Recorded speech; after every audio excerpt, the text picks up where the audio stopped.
With this all-digital future that big video game companies like Microsoft and Sony are seemingly slowly yet steadily pushing gamers towards, I gotta say personally it doesn't get me excited for the future of video game software as a product for purchase or licensing, due to the fact that anyone who buys digital games willingly gives up the control over the product they purchased, and gives in to the fact that if they do something their platform of choice doesn't approve of, or in other words violates the terms of service, which can seemingly be updated and changed whenever the company feels like it, gamers will lose access to the software they spent their money on. A moment of silence for every shinobi, samurai and ronin that got their account permanently banned for telling a troll to shut up. The way gamers are dealt with when they buy digital games mainly on consoles is just embarrassing, because it's like there's some parent and child situation going on. It's as if the company is the parent and the gamers are the child regardless of their age, because if the child misbehaves, if the gamer misbehaves, then the parents, the company is going to take away the toys permanently. So if someone disrespects you on your platform of choice and you return the sentiment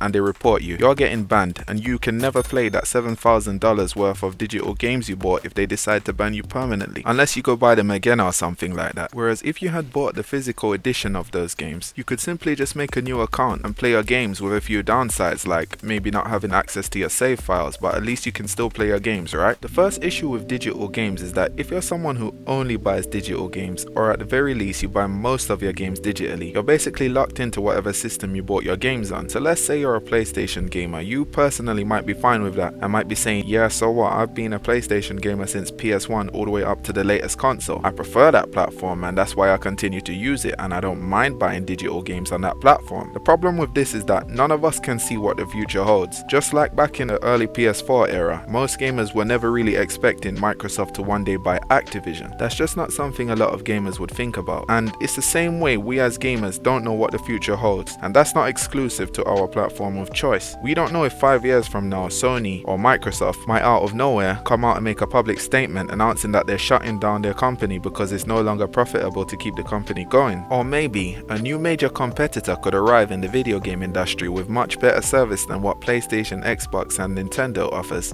or maybe something completely different. But because we already have access to a massive library, more than a decade's worth of games, a lot of us would probably find it difficult to leave it all behind, because you can't transfer your library of games over to a new system and transition to a new and better platform, even if moving to that new platform serves our best interests, especially in the long run. Which brings me onto my next point, sunk cost fallacy. A sunk cost fallacy is a situation where a person basically tells themselves they should keep on doing something because they've already spent so much time and or money doing it, or simply just put too much effort into it and have given it so much of themselves, even if continuing to do it hardly rewards them in any significant way. For example, there's a game called Genshin Impact that some gamers play, and in my opinion that game doesn't respect people's time or money, but because some gamers have already spent hundreds of hours and in some cases thousands of dollars on characters that they now regret, they still refuse to quit playing it and move on, simply because they've spent 3/4 of their life savings rolling for Ayaka and Diluc, another one being a subscription service like PS Plus. Many gamers have a massive library of digital games, and they may also have bought a few digital games on the PS Network. So whenever Sony makes a decision to raise the price for gamers to play games online and access the PS Plus library they've built up over the years, a lot of gamers simply find it difficult psychologically to cancel their subscription and turn their back on the service completely. Sony has even doubled down on incentivizing gamers to buy digital games, not only with a cheaper upfront cost of a PS5 digital edition, but also with PlayStation Stars, a loyalty program that rewards gamers for buying digital games on the PS Store with points that can be exchanged for PSN wallet funds to put towards a future digital purchase. The points earned can also be exchanged for digital games directly. This loyalty program links back to the sunk cost fallacy. In September of 2023, it was reported that Sony's server security was breached by a ransomware group. There were also claims and reports that the hackers had access to all sorts of data, which led some gamers to believe that their credit card information and passwords were at risk, hence many gamers ended up changing their passwords. Now imagine one day you woke up and tried to log into your console, only to realize that your account got hacked and stolen. So you rush to your email address to try to change the password and get back into your account, only to realize that got hacked and stolen as well. I'm pretty sure if that happened to John Doe, who only buys digital games and spent bags on his account, he would take that as a life lesson and both advocate and start buying only physical games from that point onwards. Personally, I can kind of relate to that, but more on that in a bit. One thing about buying digital games that I've always personally disliked is that you never really get anything after that. You just buy the game on your console and that's it. Where on the flip side, sometimes when you buy physical games, for example when I bought the Elden Ring launch edition, I got some really nice goodies in the case at no extra cost, like some stickers that I put on my laptop. And although that doesn't happen every day, especially nowadays, likely due to the uprise in digital sales, I personally just like having a physical object that represents something I'm passionate about, the same way I have a couple posters on my wall that also represent the games that I love. Apart from that, even though most of the time when you open up a game case, you're only doing it to take the disc out or put it back in. Sometimes you might want to look at the artwork and reminisce on the time you spent playing a game you really enjoyed. Or maybe you might pick up the case and it might remind you of the day you bought the game. You might think about who you were with when you bought it, or the events that took place shortly after or before you bought it. Probably one of the worst things about digital game purchases is that you're not really buying the game, you're actually buying a license to access the game. It says it clearly in PlayStation System Software License Agreement that all games and other software made available for use with your console are licensed to you and not sold. But the reason why games are licensed and not sold is because of copyright protection. When a game is licensed, it remains the intellectual property of the developer, granting them exclusive rights to control its distribution. This helps deter piracy, unauthorized distribution, and even modification of the game. After all, no developer wants their hard work to get stolen, right? Additionally, licensing enables developers to update and improve their games, like when a game-breaking bug or a money glitch gets found. So because of licensing, developers can access these issues and release patches or updates to enhance your gaming experience. Whereas if you buy the game on a Blu-ray disc, you own that round piece of plastic that usually weighs less than 34 grams. And neither developers nor Sony can come and knock on your door and take it from you and say, we don't want gamers in the UK and North America to have access to this title because of censorship policies on sexual content, like what happened with a Dead or Alive Extreme game that got restricted to Japan only. But that's a whole different video, so I'll leave it at that for now. In 2019, Google Stadia released with a bold vision and high expectations to revolutionize gaming, allowing players to stream their favorite games on any device with an internet connection. The promise of lag-free, high-quality gaming had some gamers worldwide interested and excited. Many gamers went on to buy digital games on the Stadia platform, but apparently not enough, because only a few years after its initial release in 2022, Google announced that it would be discontinuing the service and went on to shut down Stadia in 2023. Stadia just wasn't prepared to take on and compete with the juggernauts of the gaming industry, being Microsoft, Sony, and Nintendo. These companies had already established strong relationships with game developers, had well-known and highly anticipated first-party games, and built loyal communities over the past 2 decades before Stadia had launched. Google went on to refund all purchases for hardware and software made through the Google and Stadia stores. But the thing about that situation is Stadia was a fairly new platform. If a company like PlayStation had to shut down or went bankrupt for argument's sake, the question is, would they refund every single software purchase that was made? I don't think so. They would likely give everyone a certain amount of time to download and back up their games. Let me know down in the comments what you think Sony would do. One problem with leaving physical media behind is that every individual digital game doesn't really have any real world value after you buy it. Well, at least not right now, because you cannot sell or trade in your digital games if you decide that you've completed them and won't play them ever again. This is something big corporations want to get rid of as well, because it means more money for them if you can't swap, lend, or sell your Blu-ray game CD to someone. The only way I see digital games having real world value after you buy them in their current state is if you plan to sell your entire account to someone with all the digital games that you purchased on it, and they're buying it solely to have access to all those games that you bought. Just to clarify, when I say they don't have any real world value, I mean that they don't have any value to anyone except you, or someone you plan to sell your account to, or someone you share your account with. And this is obviously excluding the developers who made the game and have certain rights to it. Whereas if, for argument's sake, let's say the world got hit by some major disaster and pretty much everything got destroyed, so there's no internet, no electricity, and resources are scarce, but for some weird reason you survived. It's winter